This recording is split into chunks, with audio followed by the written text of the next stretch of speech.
Happy Monday, everyone. Hopefully you don't have too much of a hangover from the presidential debates yesterday. But for those of you who have been living under a rock, that did occur yesterday. And the debate started off with some hot, thrusty drama from Donald Trump himself, because if you've been living under a rock, you haven't been on Facebook, you haven't been on any social media, which you probably would be better and safer for your mental state. Some old classic footage of Donald Trump talking with Billy Bush was leaked. And to no surprise, Donald Trump had some pretty questionable things to say about women in general. He says this. She was down in Palm Beach. I moved on her, and I failed. I'll admit it. Whoa. I did try and fuck her. She was married. That's huge news there. No, Nancy. Yeah.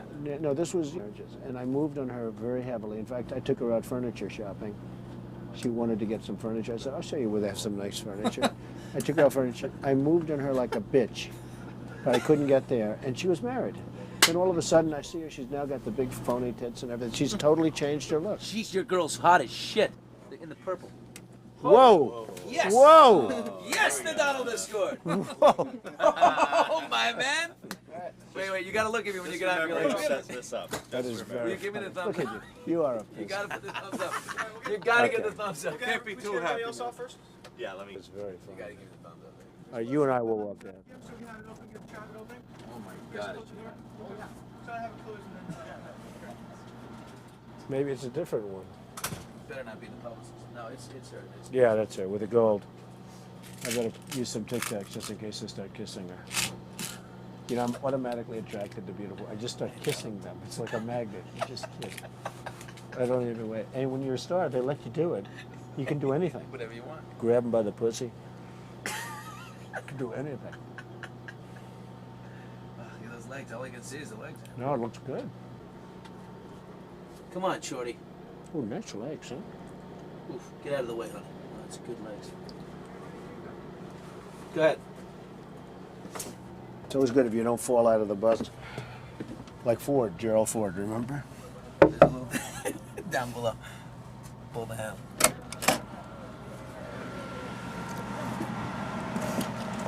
Hello, how are you? Hi. Mr. Trump, how nice are seeing you. Pleasure Terrific. to meet you. Terrific. You know Billy Bush? Hello, are nice you? to see you. How you doing, Very Ariane? good. I'm doing very well, thank you. Are you ready to be a soap star? We're ready. Let's go. Make me a soap star. How about a little hug for the Donald? He just got off the Would bus. you like a little hug, Okay, darling? absolutely. How about a Melania little said hug this for the was bushy? okay. I just got off the bus.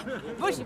Now, right at the start of the debate, Donald Trump does in fact get hammered with this question. He does a pretty good job of avoiding the question. What do you have to say about these comments? Oh, I'm sorry for them, and let's talk about ISIS. But if we're gonna be honest with the whole Hillary versus Trump, they're both idiots. I'm not voting for either of them. The United States is fucked either way, no matter who we get. I do not support Hillary Clinton, and I do not support Donald Trump. In other political news, though, this man, Kenneth Bone, is now internet famous. You see, during the debates yesterday, he asked a question, and the internet instantly fell in love with his facial complexion, which personally he looks like a fat Bob Saget to me. He actually went on the news this morning, and the reason that he even wore his red sweater is because his suit, when he sat down, the bottom end of his pants actually split because he gained 30 pounds. Therefore, his brand new suit that he bought for national television was ruined, so he just went with a red sweater. And that is how the internet fell in love with this big old man. His cute little mustache, his engaging question to Donald and Hillary, but most of all, his red sweater. So if you ever want to be famous on the internet, if you're ever going to be on national television, make sure to wear clothes that stand out. Well, let me ask you a question. What's worse, spending a few $100s on a brand new phone and having to blow up or catch fire and burn you? Or getting a replacement for that phone and it does the exact same thing when the company Samsung promises that they fixed the issue? Well, you see, Samsung's under a lot of heat recently again, because you know all the airlines have been saying don't bring Samsung Note 7s into the planes because they've been blowing up and catching fire and hurting a lot of people, and the stocks of Samsung have went down tremendously because of that. Well, they're sending out replacements, which supposedly they already knew the replacements were having this issue. They sent out replacements with the same goddamn issue that was never fixed to begin with. The guy wakes up, the phone blows up, almost catches his house on fire, and he goes to the hospital for smoke issues from breathing in so much smoke that the phone even produced.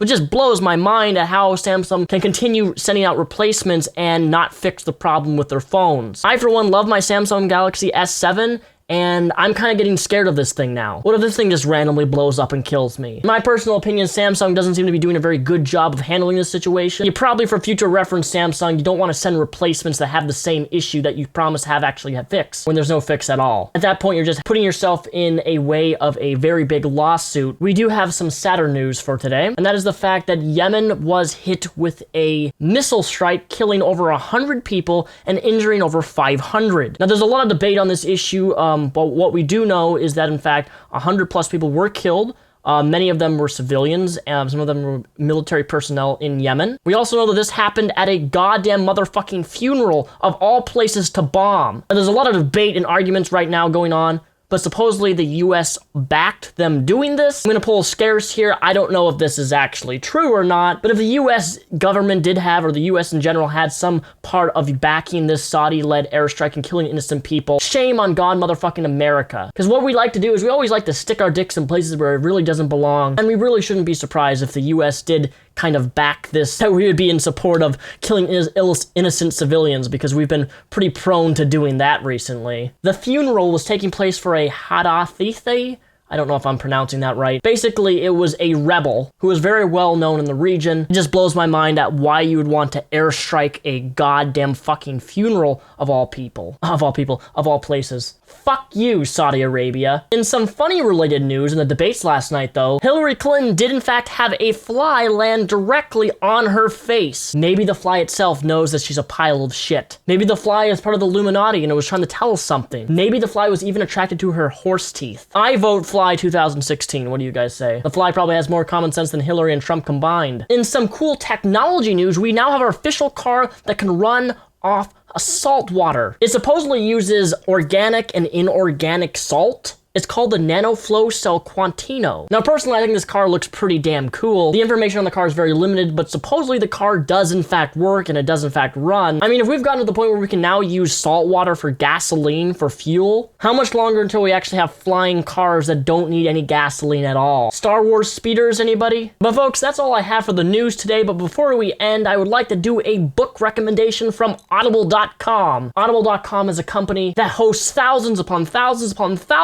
of audiobooks for your listening entertainment and enjoyment. And because the presidential debates were just yesterday, and then in another 2 weeks we're having the final presidential debate, I do think it's relevant to recommend this book called The Right to Vote. This is a 5-star rated audiobook, the contested history of the United States, and it gives you a lot of background information and reasons why you should vote, why politics is important for democracy, and it's very informative of the political sphere. Even if you're really not into politics, this is something that I definitely recommend you listen to, simply because it will give you a wider background and understanding of politics in general within democracy, and why democracy is a very important thing, and why voting for the right person is also a really important thing. You can listen to this book through my vanity URL, audible.com/Mr. Repzion. Give it a search. You sign up today using my vanity URL, audible.com/Mr. Repzion. You will in fact get a free 30-day free trial. Link is linked down below in the description, along with the stories that have been referenced in this video. Make sure to follow me on Twitter at Mr. Repzion.